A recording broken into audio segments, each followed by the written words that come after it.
L'armée russe a frappé un coup lourd contre l'infrastructure pétrolière et énergétique de l'Ukraine, ciblant des installations stratégiques vitales pour le fonctionnement de son complexe militaro-industriel. Cette offensive massive survient après l'attaque menée par Kiev le 11 décembre contre un aérodrome militaire de Taganrog, dans le sud de la Russie. Une réponse violente, mais mesurée, qui marque une nouvelle escalade dans ce conflit déjà extrêmement tendu. L'attaque russe a visé des installations critiques, telles que les complexes industriels et énergétiques, utilisés par l'Ukraine pour soutenir ses capacités militaires. Selon le ministère de la Défense, l'objectif a été pleinement atteint, toutes les cibles désignées ont été frappées.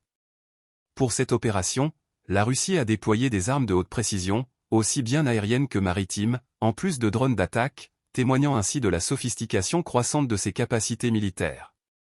Cette démonstration de force fait écho aux tensions croissantes entre les deux nations, alors que les frappes sur les infrastructures clés deviennent un point central du conflit.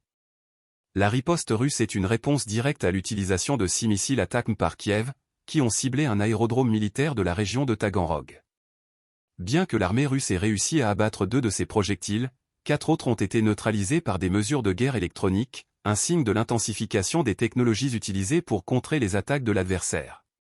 Cette action s'inscrit dans un contexte plus large de frappes incessantes entre les deux belligérants, et l'on observe une montée en puissance de l'utilisation de la guerre électronique et des systèmes de défense pour déjouer les assauts de plus en plus sophistiqués. Les autorités russes ont insisté sur le fait que ces attaques, bien que dévastatrices, ne visaient pas des objectifs civils.